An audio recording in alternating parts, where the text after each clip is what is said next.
This is the third part of this series. I have made two more videos before this, and if you haven't watched it would be nice if you watch them.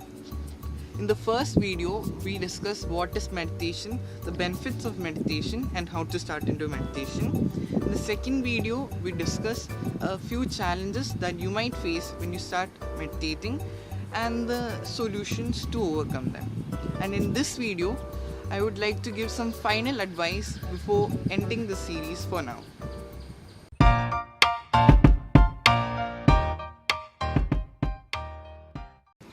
Suppose there was a pill.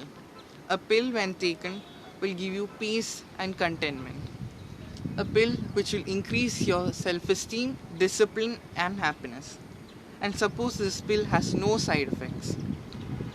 And suppose if this pill was completely free, won't you take it? This pill exists and it is called meditation. And in this video, I would like to give some final advice before ending the series for now. The first thing I would like to say is looking meditation in a religious way. First of all, I feel like every religion has spoken about meditation. It's just that a few have spoken about it directly, whereas others have spoken about it indirectly. But there's no need to look it in a religious way. As you exercise for your body, you read for your brain. Similarly, you meditate for your mind and your soul. There's no need to look it in a religious way. The second thing is doing it daily. Meditation is a habit which gives best results only when done daily. Suppose if there is a person who meditates for a short amount of time daily, and there's another person who meditates for a long amount of time, suppose once in a week. The person who meditates daily will still be better than the person who meditates every once in a while. This is because once you start meditating every day, it becomes easy for your mind to get into that state, and it's more likely that the meditative state will last for longer. The small things you do every day is way more important than the things you do every once in a while. What is as important as doing meditation daily is how you spend the time when you're not meditating. If you are juggling 100 things at the same time when you're not meditating, it won't show much changes. So, when you're doing something, be completely involved in it.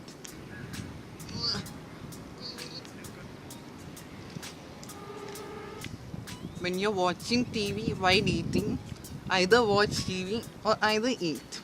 Because by doing both, you're not able to enjoy both of them. When you're singing while showering, either sing or either shower. When you're chatting while studying, either chat or either study.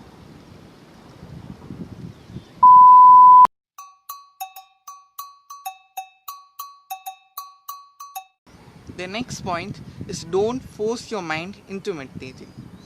I'll explain with an example.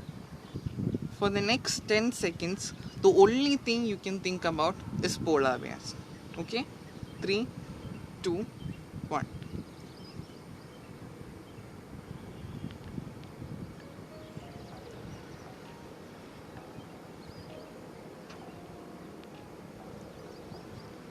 Okay. Most likely, many other thoughts might have come in between. Okay. Now for the next 10 seconds, you can think about anything excluding polar bears. Okay? 3, 2, 1.